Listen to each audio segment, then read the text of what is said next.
Hello everyone and welcome back to video 2. First of all, I just wanted to say thank you for showing so much love and support on the first video and I'm really glad you guys enjoyed it. Before starting, I just wanted to say if you are new here, my name is Advait, I'm 21 years old. I make shorts and reels and I recently started this long format on my YouTube channel to document the whole process of building something from scratch. Last video we talked about personal branding, why our generation wants to build stuff online, what short form has actually taught me and a bunch of other stuff. If you haven't seen it, links in the description. Go watch it after this. But today, I want to talk about something else that's been on my mind for a while now. Something that I think a lot of people my age feel, but don't really say it out loud. We grew up on the internet, like genuinely grew up on it. YouTube, gaming, social media, that stuff didn't come later in our lives. It was there from the beginning. It shaped how we think, how we communicate, what we want from life. And now we are in our 20s, stepping into the real world and trying to figure out who we actually are after all of that. And I think that's a really interesting place to be. Confusing as hell, but interesting. So that's what today is going to be all about. Growing up in the internet age. So let's get into it. Okay, topic 1. And this one is probably the most personal thing I'll talk about in this video. I want to talk about what it felt like to grow up watching YouTube. Because I think for our generation, YouTube wasn't just a website, it was something else entirely. I remember just watching everything: gaming videos, vlogs, tech reviews, random documentary style stuff, commentary channels, genuinely everything. There was no algorithm telling me what to watch back then. I just clicked on whatever looked interesting and went down on it for hours. And I think that's something a lot of people my age will relate. YouTube was the first place where you could find content about literally anything you were interested in, whatever your thing was. There was someone doing it on YouTube. And the crazy part is, these were just regular people, not actors, not celebrities, not people who went to film school or had an entire production team behind them. Just people with a camera and something to say. And somehow that made them feel more real than anything on television ever did. I think about specific creators I grew up watching, and there's this weird feeling that is attached to it. Like I genuinely felt like I knew them. I knew their sense of humor. I knew how they'd react to things. I knew what they cared about, and they had absolutely no idea that I existed. I was just one person in a sea of millions watching their videos. But that connection felt real. And I don't think that's strange. I think that's just what good content does. It makes you feel seen even if the creator isn't talking to you specifically. And somewhere in between all of this watching, this thought started forming in the back of my head. This quiet feeling of I want to do that. Not in a loud, ambitious way, just a small, persistent voice that kept saying, "You have things to say too. You have things to show too. Why are you only ever on this side of the screen?" But then, of course, life happens. You tell yourself you're not ready, you don't have the right equipment, you don't have enough subscribers, you don't have a big enough idea, and that voice gets quieter and quieter the longer you ignore. And what's funny is that the creators I grew up watching, most of them started with nothing: bad cameras, bad audio, no editing skills, no audience. They just started. And over time, they got better, their audience grew, and now they are the people that a whole generation grew up watching. And I think there's something really important in that because we tend to only see where people end up. We don't see the video one. We don't see the version of them that had no idea what they were doing. They posted into complete silence that kept going anyway. And I think if more people saw that part, the actual beginning, more people would start. Which is partly why I'm documenting this, because I want that video one to exist. I want the beginning to be on record so that whatever happens with this channel, good or bad, at least the starting point is there. Okay, topic 2. And this one is close to my heart. Growing up as a gamer in a world that didn't take gaming seriously. And I want to start by saying, if you are a gamer, you know exactly what I'm talking about. You don't need me to explain it. You have lived it. But for anyone watching this who isn't a gamer, let me paint the picture for you. Every time you picked up a controller, there was someone in the background telling you to put it down. Parents saying it was a waste of time. Teachers saying it was rotting your brain. Even friends who just didn't get it, looking at you like you were doing something weird. And you're sitting there thinking, I don't understand what the problem is. I'm not hurting anyone. I'm just playing a game. For me, gaming started with the PS2. And from the moment I picked up that controller, I was gone. Completely hooked. There was something about it that nothing else gave me. The feeling of being inside a world that had its own rules, its own story, its own logic. You could be anyone, go anywhere, do things that were impossible in real life. And as a kid, that feeling was everything. But nobody around me really understood that.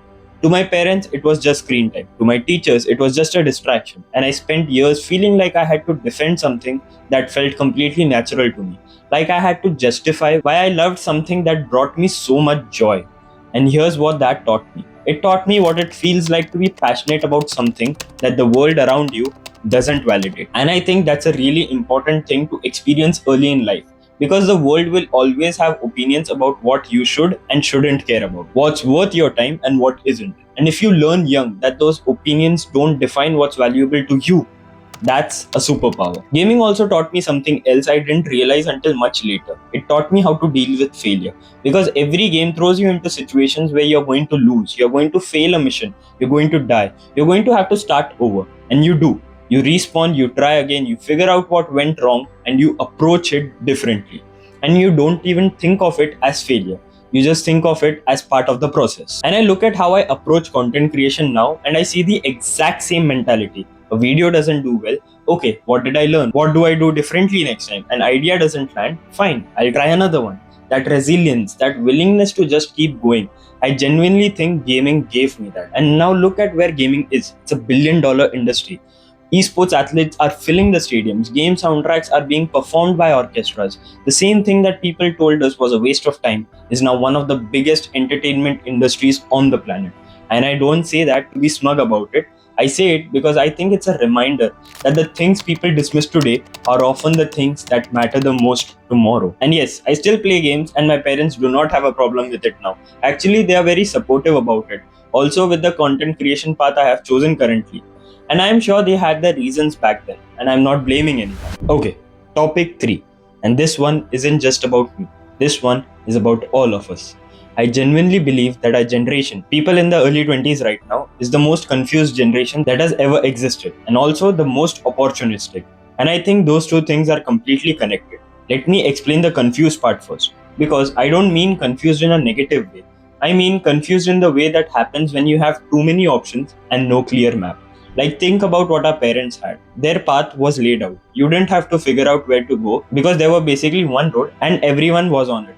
We don't have that. We have thousands of routes. You can go the traditional route, degree, job, career, or you can become a creator or a freelancer or start a business from your phone, or learn a skill online and work remotely for a company in another country, or build an audience and turn that into income. The options are genuinely endless and nobody prepared us for that. School definitely didn't. Our parents had one path and no freedom. We have infinite paths and no direction. And here's the thing about having too many options, it's paralyzing. Because when there's one road, you just walk it. When there are 1,000 roads, you spend so much time trying to figure out which one is right that you don't move at all. And I think that's what a lot of people our age are experiencing right now. Not laziness, not lack of ambition, just genuine confusion about where to even start. And then on top of that, you open Instagram or YouTube and you see someone our age who's already figured it out, already building something, already getting traction, already 3 steps ahead of where you are. And that comparison hits different when it's someone your age, because you can't tell yourself they had more time or more resources. They are 21 just like you, and suddenly you feel behind. Behind on a race you didn't even know you entered. I feel that. I feel it a lot actually. This constant low level anxiety of, am I moving fast enough? Am I doing enough? Am I making the right choices? And I don't think I'm alone in that. I think it's one of the defining feelings of being young right now. But here's the flip side, and this is the part I try to hold on to when that anxiety gets loud. We also have more opportunity than any generation before us. Genuinely, the barriers that used to exist, you needed money, you needed connections, you needed someone to give you a platform. Most of these barriers are gone now. You can build an audience from your bedroom. You can learn any skill for free online. You can reach millions of people with just a phone and an internet connection. Our parents couldn't do that. Our grandparents definitely couldn't do that. And I think sometimes we are so caught up in the confusion and the comparison that we forget how remarkable it is to be alive at this specific moment in time, where the only real thing standing between you and building something is whether you actually start. The confusion is real, but so is the opportunity.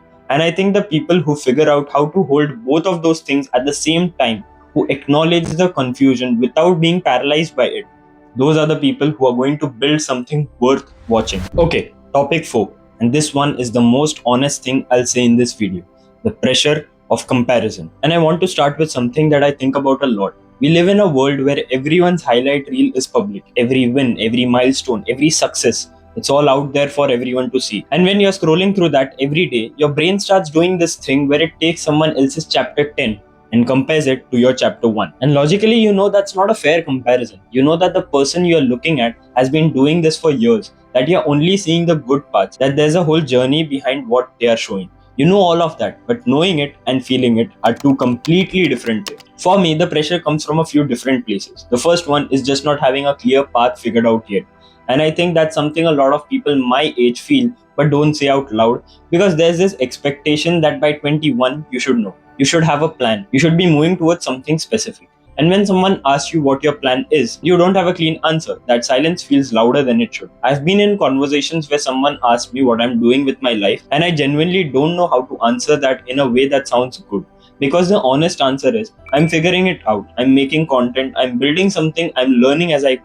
And that's the truth. But it doesn't sound as clean as I'm doing this specific thing and it's going really well. And then there's the content creation side of it. Because I look at people my age who started YouTube at 16 or 17, and they are already 3-4 years deep. They already have an audience, they already know their style. And I started late. And that feeling of having started late is its own kind of pressure. But here's what I keep coming back to. And this is something I have to actively remind myself, because it doesn't come naturally. Late compared to what? Late compared to who? There's no finish line with a specific time you have to cross it by. There's no rule that says if you haven't figured it out by 21, you've missed your window.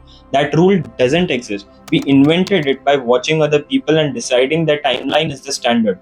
And I think the most dangerous thing you can do is let someone else's pace make you feel like you're running out of time, because you're not. You're just in your 20s, or you're whatever age you're watching this. And the fact you're thinking about building something, that you're trying to figure it out, that you haven't just accepted the default path, that already puts you ahead of where most people are mentally. The pressure is real. I'm not going to pretend it isn't, but I think the move is to feel it, acknowledge it, and then keep going anyway. Because the alternative, waiting until the pressure goes away before you start, means you never start. The pressure doesn't go away. You just get better at moving with it. Okay, last topic. And this one is something I think about every single time I'm about to post something. Creating for yourself versus creating for an audience. And I want to be upfront about this. I don't have this figured out. I'm genuinely in the middle of figuring out where that line is. But I think that's exactly why it's worth talking about. Because when you first start creating, and I mean the very beginning, before anyone is watching, you create purely for yourself. There's no audience to perform for, no expectations to meet, no comments telling you what they want more of it. It's just you and the thing you're making. And there's a freedom in that that's really hard to describe. You make exactly what you want to make, exactly how you want to make it, with zero outside pressure. And then something shifts. Someone starts watching, you get a comment, you get a like, you get a subscriber or a follower. And suddenly you are aware that there are people on the other side of the screen. Real people with real opinions about what you are making. And that awareness changes things whether you want it or not. You start noticing what does well and what doesn't. You start thinking about what people responded to in your last video before you make the next one. And slowly, without even realizing it, the audience starts having a seat at the table when you are making creative decisions. And that's not necessarily bad, but it's a shift. And if you're not careful, it becomes the only voice you're listening to. I've felt this with my shorts and reels already. I'll have an idea that I'm genuinely excited about, something that feels new, something I haven't done before. And then this other voice kicks in saying, but will it do well? Will people get it? Is this too different from what's been working? And sometimes that voice talks me out of something good, something that could have been interesting just because it felt risky. And I think that's the trap. Because the creators I grew up watching, the ones whose content actually meant something to me, they weren't making videos based on what the algorithm wanted. They were making stuff they genuinely cared about.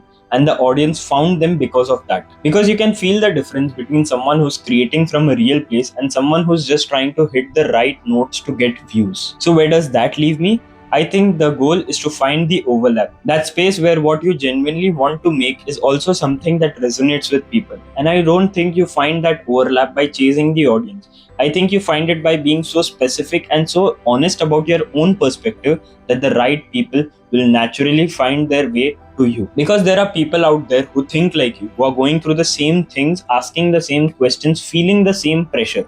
And if you create something real, something that comes from an actual place inside you, those people will find it. Maybe not immediately, maybe not with the first video or the fifth video, but they will find it. And that's what I'm trying to do with this channel. Not make content that everyone likes, make content that the right people will love. There's a big difference between those two things, and I think it takes a while to really understand that difference. Alright, that's video 2. We talked about growing up watching YouTube, gaming in a world that didn't take it seriously, why our generation is confused and opportunistic, the pressure of feeling behind at 21, the pressure of comparison, and the whole creating for yourself versus creating for an audience thing.